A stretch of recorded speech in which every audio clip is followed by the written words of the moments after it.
Hi friends நம்ம வந்து இன்றைக்கி வந்து பார்த்திங்கன்னா இந்த பென்ஸோடைய இன்ஜின் ஒர்க் தான் பார்க்க போகிறோம். இந்த வண்டி வந்து பார்த்திங்கன்னா E250 CDIன்னு நினைக்கிறேன். E280 CDI இதுதான் வந்து இந்த வண்டியோடைய மாடலு. இதை வந்து பார்த்திங்கன்னா நம்ம வந்து 211 சொல்லுவோம். அப்படியே இருங்க, கேமரா வந்து மாற்றிக்கிறேன். இப்போ வந்து ஓவரால் நம்ம இந்த வண்டி தான் வந்து இன்ஜின் பிரித்து நம்ம வேலை பார்க்க போகிறோம். இப்போ ஆல்ரெடி எல்லாத்தையும் கழட்டியாச்சு. இப்போ அப்படியே இருங்க, கீழே போய் காட்டுறேன். ஃபஸ்ட்டு எங்கேருந்து ஸ்டார்ட் பண்ணணும், எங்கேருந்து நீங்கள் செய்யணுன்றதையும் சொல்லிடுறேன். ஃபஸ்ட்டு கீழே இருக்கக்கூடிய ஒயர் ஐட்டம் இது எல்லாத்தையும் கழட்டிக்கோங்க. அதுக்கப்புறம் வந்து பார்த்திங்கன்னா கிளச்சில் வரக்கூடிய வரக்கூடிய போல்டு வரும், 11ஆம் நம்பர் போல்டு, அதை கழட்டிக்கோங்க.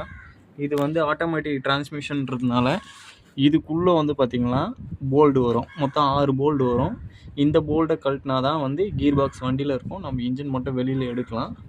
இதுக்கப்புறம் இந்த சைடில் வந்து பார்த்திங்கன்னா கேபிளு, இந்த ஃபியூல் ஓஸு இதெல்லாம் கழட்டி விட்டுக்கோங்க. சைலன்சரும் கம்பல்சரி கழட்டுற மாதிரி இருக்கும். மற்றபடி போல்டு எல்லாத்தையும் கழட்டியாச்சு. இப்போ அடுத்து வந்து பார்த்திங்கன்னா வெளியில் ஒயரிங் கழட்டணும், அப்புறம் இன்ஜின் பெட்டு கழட்டணும். ஸோ இதெல்லாம் கழட்டினதுக்கப்புறம் வண்டி இன்ஜின் வந்து ரிமூவ் பண்ணலாம். அப்படியே வெயிட் பண்ணுங்கள், நான் கண்டினியூ பண்ணுறதுக்கு இந்த வீடியோ கட் பண்ணிவிட்டு நெக்ஸ்ட் வீடியோ போடுறேன். வீடியோ எடுத்துட்டீங்களா?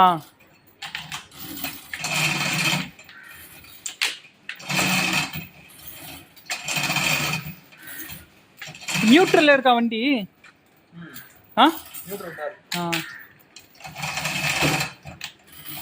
அந்த சைடு முட்டுது, அந்த சைடு ஈச் சைடு பாருங்க.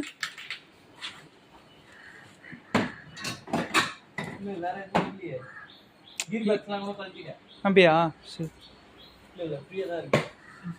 இந்த சைடில்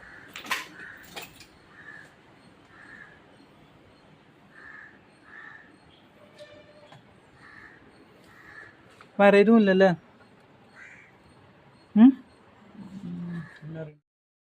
லேட் ரேங்க், அதனால தான் ஹை வோல்டேஜ் ஹை ப்ரெஷர்னு வருது. அந்த கேளு, ஆயில் ஒழுகுது, அதுக்கெல்லாம் என்ன பதில் கேளு.